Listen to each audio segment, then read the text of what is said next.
नमस्कार मित्रों, इल्विन क्लासेस के यूट्यूब प्लेटफॉर्म पे आपका बहुत बहुत स्वागत है। मेरा नाम विवेक है। 18वीं लोकसभा का चुनाव सकुशल संपन्न हो गया है, नई सरकार का गठन भी हो गया है, लेकिन उसके बीच एक जो प्रमुख मुद्दा जो चर्चा में है, इस पूरे लोकसभा में जो 543 सीटों के लिए निर्वाचन हुआ था, उस निर्वाचन के उपरांत दो उम्मीदवार ऐसे थे जो जेल में बंद थे।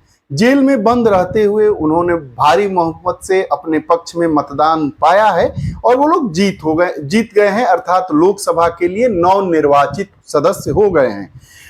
हम बात कर रहे हैं इंजीनियर राशिद की और अमृतपाल सिंह की। ये दोनों लोग विभिन्न गंभीर धाराओं के तहत विभिन्न आरोपों में जेल में बंद है। एक तिहाड़ में बंद है और एक असम के डिब्रूगढ़ जेल में बंद है। तो जानेंगे कि लोकसभा के नवनिर्वाचित ये जब दोनों सदस्य हो गए हैं तो क्या उनको शपथ ग्रहण लेने की छूट मिलेगी? क्या वह लोकसभा की कार्रवाई में भाग ले सकेंगे, या जो लोकसभा सदस्य के रूप में एक आम लोकसभा सदस्य को जो अधिकार मिलता है, क्या वही अधिकार इनको मिला है? अगर नहीं तो वह कौन सा ऐसा मामला है जिसमें इनके अधिकारों को रोक दिया गया, प्रतिबंधित कर दिया गया? साथ ही एक और महत्वपूर्ण जो हमारा इस टॉपिक का मुद्दा होगा, वो मुद्दा यह होगा कि क्या अगर ये लोग जेल में रहते हुए और या इस 5 साल के कार्यकाल के अंदर ही अगर इन लोगों पर आरोप सिद्ध हो जाता है और ये लोग दोष युक्त पाए जाते हैं और 2 साल से ज्यादा की कारावास की सजा सुनाई जाती है, तो इन लोगों के लोकसभा की सदस्यता का क्या होगा? क्या सदस्यता खत्म हो जाएगी या कुछ दिनों के लिए यह सदस्यता बहाल रहेगी? अगर खत्म हो जाएगी तो उस पर हमारा जन प्रतिनिधित्व अधिनियम 1951 में वो कौन सा ऐसा प्रावधान है, या ऐसा कौन सा वाद है जिसमें इस तरह के प्रतिबंधन की बात की गई है?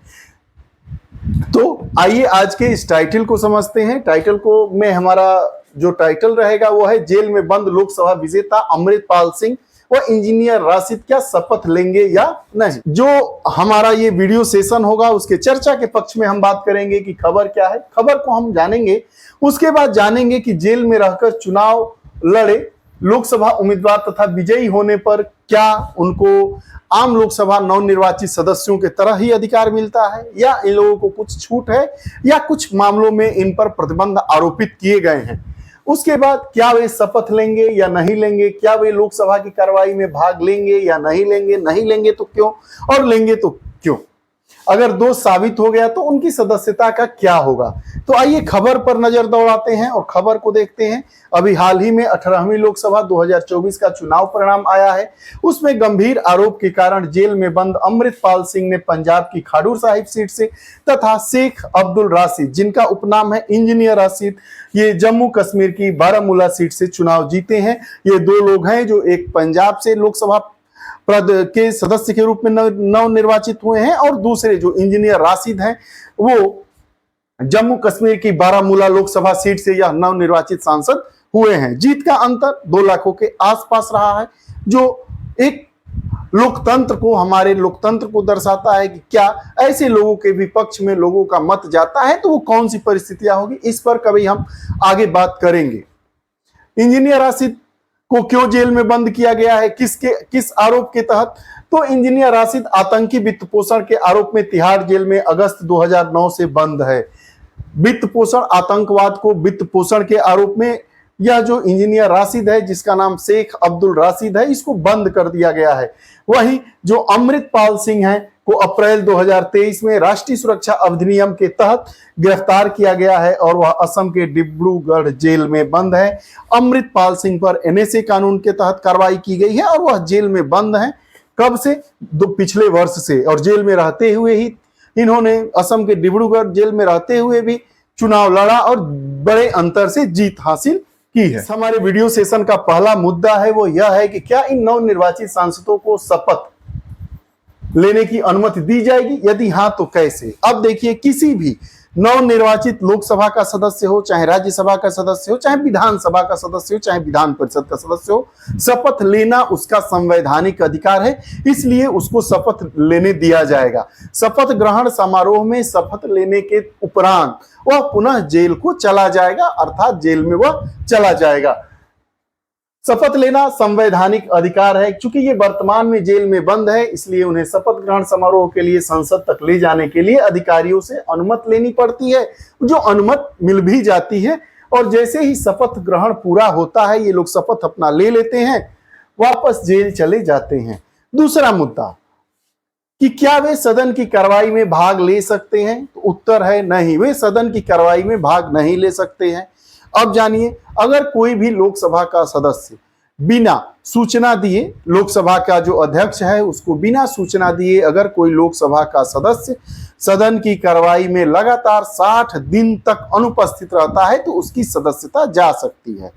इस मुद्दे में ऐसा नहीं होगा, क्योंकि इस मुद्दे में ऐसा नहीं होगा। क्योंकि इससे संबंधित एक हमारा संविधान का अनुच्छेद है, अनुच्छेद 101 का उपखंड 4। आइए इस पर बात कर लेते हैं और यह जानने का पूरा प्रयास करते हैं, इस पर परिचर्चा करते हैं कि क्या यह जो अधिकार मिला है, क्या ऐसे लोग जो जेल में बंद हैं वह किस प्रकार सदन की कार्रवाई में अनुपस्थित रहते हुए भी उनकी सदन की सदस्यता कायम रहती है। तो आइए इस मुद्दे को देखते हैं। थोड़ी प्रक्रिया है, पूर्व स्वीकृति के बिना संसद सदस्यों की अनुपस्थिति से संबंधित है।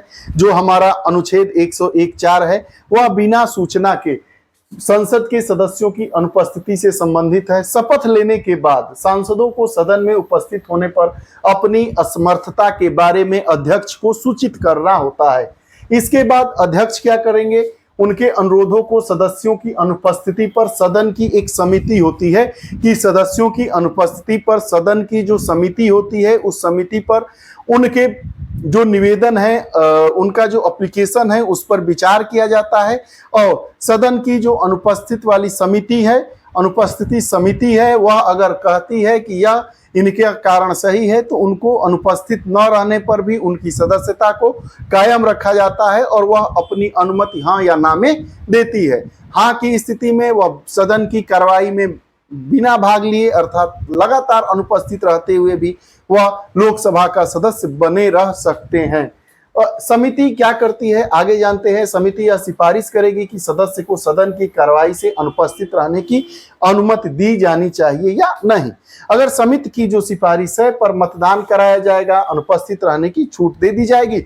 अगर वह समिति है उसमें मतदान होगा और अगर बहुमत से यह हो जाएगा कि नहीं छूट दे दिया जाए, इनको आने की जरूरत नहीं है, इनकी सदस्यता कायम रह सकती है, तो इस प्रकार इनको छूट मिल जाएगी। तो जो हमारा दूसरा मुद्दा था, दूसरा प्रश्न था ये कि क्या वे आम लोकसभा सदस्यों की तरह सदन की कार्रवाई में भाग ले सकेंगे? तो भाग नहीं ले सकते हैं, क्योंकि उन पर गंभीर आरोप लगा है और वो जेल की सलाखों के अंदर है।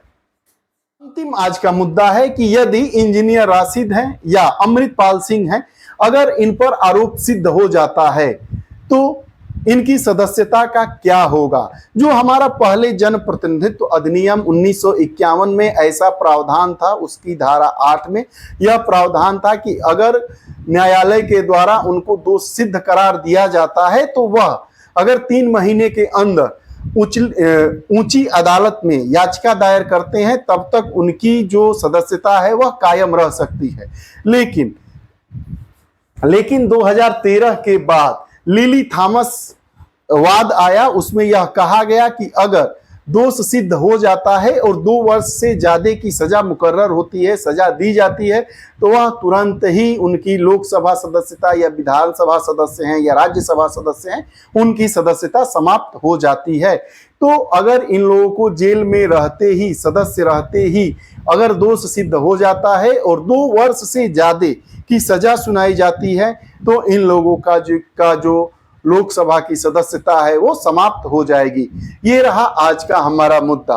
2 गंभीर आरोपों में जेलों में बंद अमृतपाल सिंह और इंजीनियर राशिद जो लोकसभा का चुनाव लड़े थे और उसमें नवनिर्वाचित सांसद हो गए हैं, वो शपथ तो लेंगे, अनुपस्थित रहेंगे, लोकसभा की कार्रवाई में उनकी सदस्यता नहीं जाएगी। ये हमारा अनुच्छेद 101 का उपबंध 4 कहता है। और साथ ही साथ जन प्रतिनिधित्व अधिनियम 1951 की धारा में लिली थॉमस वाद आया था, उसमें कुछ उपबंध जोड़े गए थे और उसमें सुधार करके उसकी जो धारा 8(4) है उसके तहत यह कहा गया था अगर कोई अपराधी जेल में रहते हुए अपराधी नहीं, आरोपी जेल में रहते हुए चुनाव लड़ जाता है और उसी दरमियान अगर उस पर अपराध सिद्ध हो जाता है, दोष सिद्ध हो जाता है और 2 वर्ष से ज्यादा की कारावास हो जाती है तो उसकी सदस्यता तुरंत समाप्त हो जाएगी।